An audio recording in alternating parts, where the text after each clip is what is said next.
મહાનગરપાલિકાના જે કર્મચારીઓ છે, સરકારી કર્મચારી અને અન્ય આઉટસોર્સના કર્મચારીઓ, એ લોકો એમના ફરજના ભાગરૂપે સંતરામ મંદિરની નજીકમાં જે લારીઓના દબાણ હોય તો લારીઓના દબાણ દૂર કરવા ગયા હતા.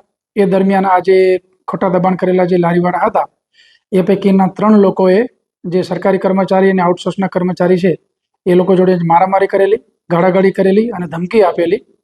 એટલે એ લોકોએ જે ગુનાહિત કૃત્ય કર્યું એ બાબતમાં જે મહાનગરપાલિકાના સરકારી કર્મચારી છે એમને નડિયાદ ટાઉન પોલીસ સ્ટેશન ખાતે ફરિયાદ આપેલી છે, જેમાં સરકારી નોકર ઉપરનો હુમલો અને ગાળાગાળી, મારવાની ધમકી આ મુજબની કલમોથી ફરિયાદ લઈ અને ગુનો દાખલ કરવામાં આવેલો છે.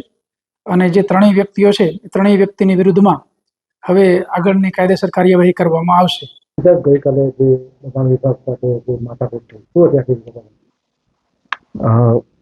હાલમાં જે રક્ષાબંધનનો તહેવાર આવી રહ્યો છે એના અનુસંધાને આપણો જે માર્કેટ એરિયા છે સંતરામ મંદિરની આજુબાજુનો, જેમાં નડિયાદ મહાનગરપાલિકા બન્યા પછી જે દબાણો હતા, ફેરિયાઓ ઉભા રહેતા, તેને હટાવવામાં આવેલા હતા, તે આ અનુસંધાને ફરીથી પાછા ત્યાં આવી ગયેલા અને એમને હટાવવા જતા દબાણ વિભાગના અમારા અધિકારીઓ, કર્મચારીઓ સાથે આ બાબતો ઝપાઝપી થયેલી અને મહાનગરપાલિકાના અધિકારીઓ દ્વારા આ બાબતે ફરિયાદ પણ દાખલ કરવામાં આવેલ છે.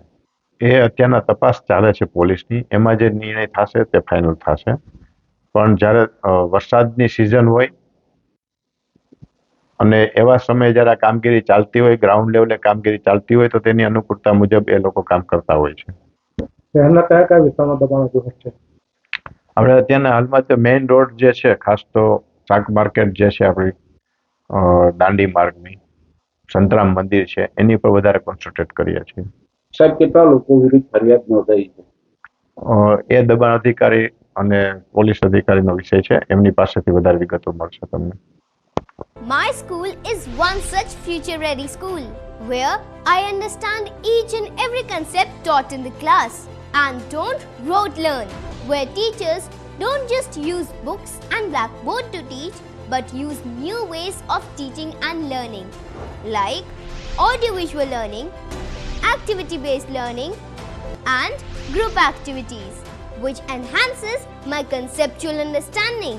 My school also teaches coding, which is an important 21st century skill. Not just that, I get an opportunity to showcase my skill on a national platform. And with all this, I acquire important skills that make me future ready and confident. Would you also like to know where is my future ready school?